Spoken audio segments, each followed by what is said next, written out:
المغرب بهدف فتح حوار ثقافي يتيح مد جسور تواصل بين الأجناس الأدبية وكذا تعزيز العلاقات الإنسانية بين المنتجين الثقافيين والفنانين المشاركين.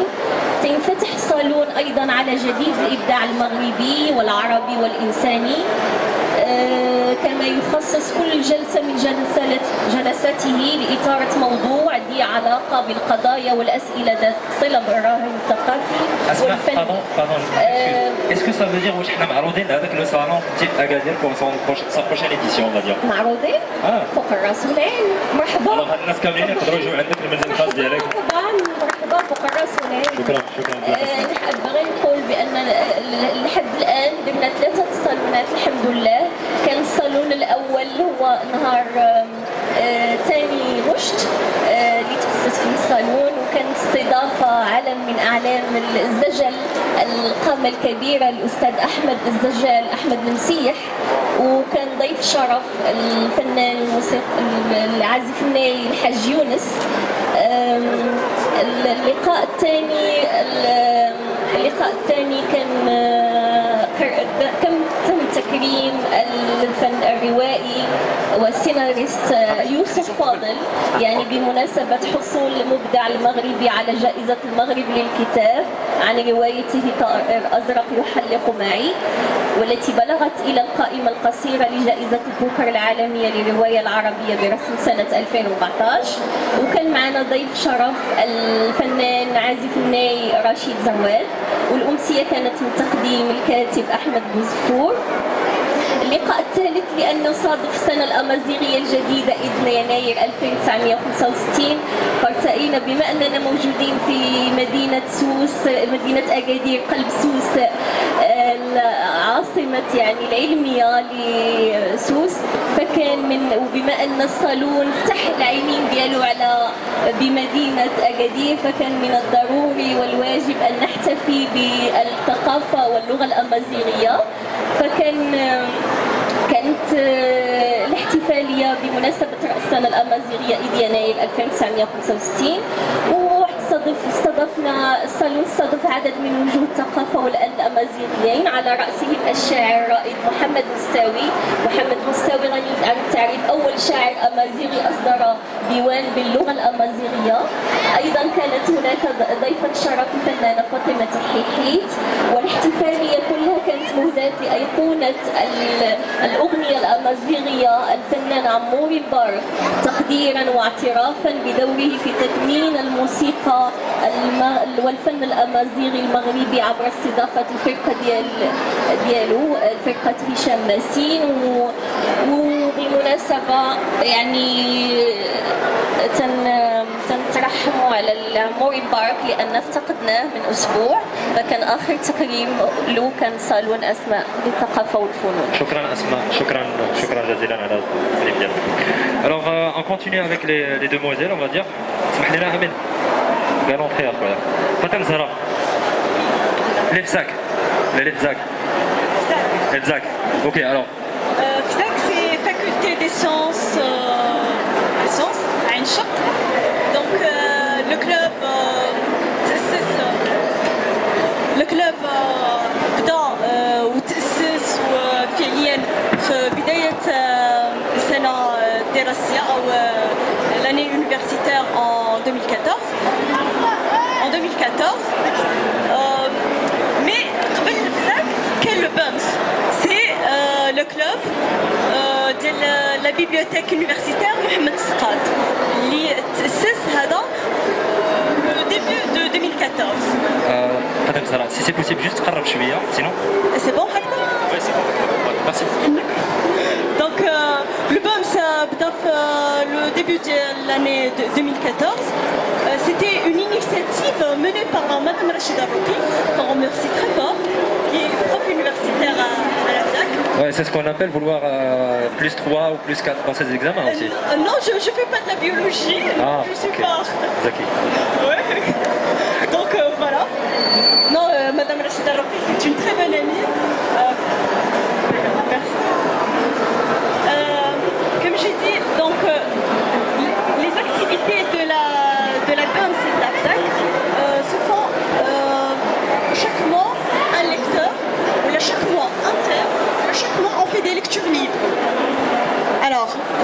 on fait une lecture libre.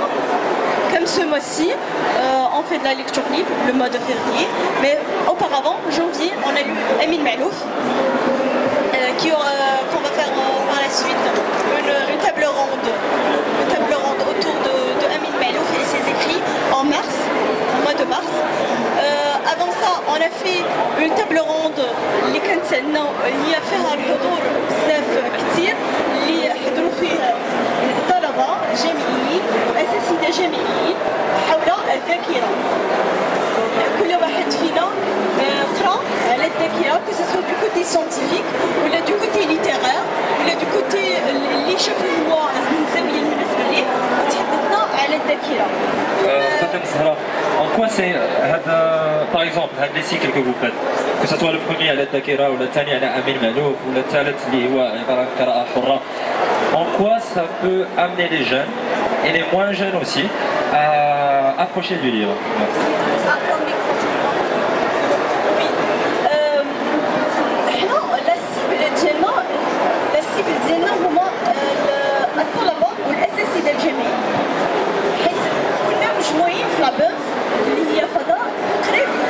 l'université Hassan II des sciences. Donc la bibliothèque Hassan II des sciences, la bibliothèque Hassan II قريبين من بعضياتهم. الهدف ديالنا هو اننا نشجعوا الطلبه الجامعيين سواء من العلوم ولا من الاداب ولا من القانون ولا من الايكونومي انهم ياخذوا هذيك المبادره بانهم يمشيوا للمكتبه. ماشي غيمشيو للمكتبه باش يقوموا بالمطالعه ولا يراجعوا الدروس ديالهم الجامعيه، ولكن الى جانب المراجعه ديال الدروس ديالهم الجامعيه اللي كتقام في لا بيبليوتيك يقوموا بالقراءه. مثلا ان ساينتيفيك يمكن ليه ياخذ قصه من اي روائي بغا من اي كاتب بغا ويقراها ويتشارك معنا هاد حصه القراءه. دونك هذا هو الهدف ديالنا وهذا هو الهاجس ديالنا، هو اننا كنجمعوا كل اثنين مع الربعه اساتذه جامعيين طلبه في واحد الجو حميمي، واحد الجو اللي الهدف ديالو هو لا بروموسيون ديال لا ليكتور، لاننا ماشي حنا كنجمعوا فقط وكنقراو، ولكن كنشجعوا الطلبه، كنشجعوا الاساتذه، كنشجعوا الراي العام بصفه خاصه بصفه عامه على القراءه. وعندنا اصدقاء ديال لو كلوب من خارج الجامعه، يعني سو سون دي ليسيان سو سون دي كوليجيان. في اول لقاء حضرت معنا واحد طفله عندها 13 عام واللي هي باغا تعود نفسها وتأدب نفسها على القراءه. شكرا بزاف فاطمه زهره. الوغ حنا كنشجعوكم على هادشي اللي كديروا et on vous dit que voilà on est avec vous, nous jeunes et moins jeunes, comme c'est Abdelrahman Ghandor qui a lu avec vous Amin Malouf lorsque vous avez fait le cycle. Voilà, alors on passe à Manar Wanitni. Alors c'est les jeunes leaders marocains de l'IAV, je pense, voilà, et ils ont fait une action sur Rabat. Alors brièvement, est-ce que vous pouvez nous expliquer votre action sur Rabat? Brièvement, est-ce que vous pouvez nous expliquer votre action sur Rabat et c'est quoi le concept? Tout d'abord, je vais commencer par JLM, c'est quoi? JLM est une initiative 100% marocaine à but non lucratif qui vise le développement durable par l'entrepreneuriat social, l'environnement et la solidarité. On est maintenant en 2015 plus de 33 équipes au niveau national, donc 14 villes marocaines différentes. Après, jette la fondation, bien la création de JLM IAV Hassan II Rabat en décembre 2013.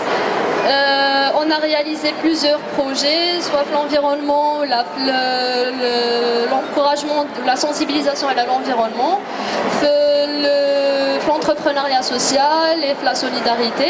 Et d'ailleurs, j'en profite pour remercier les membres de l'équipe qui sont présents maintenant, les gens de Rabat, pour y participer. Et l'idée, le projet Menu Libre jette à travers deux constats. Le premier constat, c'est que la jeunesse ديال دابا ولا les jeunes ديال دابا كيقراو surtout sur le net, les livres numériques. Et le deuxième constat, c'est qu'ils fréquentent de plus en plus les cafés. Donc ils مشيوش les bibliothèques. كتلقى القهوة عامرة ولا bibliothèque خاوية. حنا حاولنا ندمجوا هاد les deux constats في un seul projet. Et يجلس في le café, le livre il est disponible. Il peut le consulter gratuitement. Donc هذا هو le projet ديالنا menu livre. Comme j'ai dit, c'est l'installation des bibliothèques. Et l'idée, elle est très simple, c'est que le café a deux menus.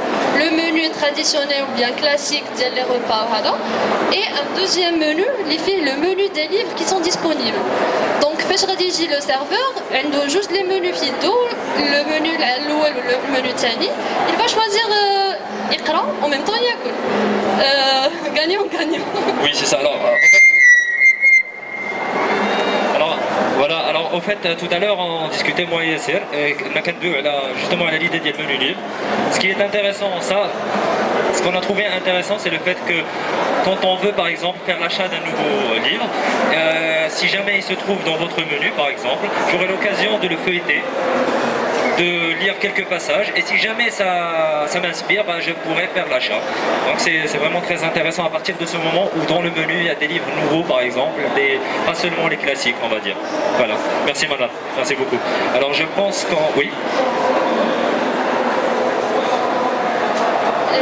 Pardon, j'ai oublié de remercier Madame Roqi Rachida et d'ailleurs vous aussi Monsieur Anwar pour votre invitation, que JLM y avait participé aujourd'hui, d'être parmi vous. Merci.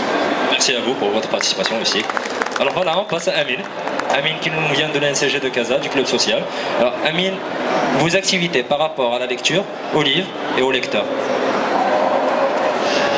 Alors, premièrement, je dois expliquer c'est quoi notre club. Alors, Flambeau d'Espoir, c'est quand j'avais des c'est un projet les 5 piliers. Les 5 piliers, il y a un pilier culturel. Alors ce pilier culturel, comme d'ailleurs il y a 3 ans, il y avait il était un projet très ambitieux. Les candidats première année de Salon de Livre, le premier projet culturel d'après le ministre de la Culture. Alors avant, quand c'était pas Cultureland, c'était Lire Quel Plaisir. Lire Quel Plaisir, c'était un projet qui se dédiait de la promotion du livre. Alors, on a besoin de la promotion des livres. Bien, comment? Alors, nos cibles principales qui étaient, c'était les enfants. Quand on a des primaires, on a développé des ateliers thématiques, des ateliers artistiques. On a instauré des bibliothèques primaires, et finalement pour la base de notre futur, la base de notre pays, et ça a marché. Ça a très bien marché. Le directeur qui dit à chaque fois que les dresseurs qui me bibliothèque les restaurants ou qui me dit voilà, on a besoin de chef, on a besoin de chef. Et maintenant, on a troisième année, on a besoin. Alors, Quel Plaisir, c'était fini, on a Cultureland. On a visé la culture. Alors, Cultureland, c'est les mêmes principes de Quel Plaisir, ça veut dire la promotion de la lecture. Alors, on a des bibliothèques primaires. En même temps, on fait nos ateliers, mais d'une façon qui est plus artistique. Alors, on a vu que les SRAR, ils sont plus influencés par le rêve ou par quelque chose de très. Alors, on a fait des activités cosplay. Des activités cosplay, ça veut dire qu'on prend des déguisements, on de Superman ou bien quelque chose comme ça. On va chez les étudiants et on leur dit que voilà, je suis Superman et je lis. Alors toi aussi, tu dois lire. Ça, c'est ce qu'il fait. Alors, on a vu que ce qu'on a fait, c'est vraiment plus rentable et plus influençant pour les enfants. En même temps, on fait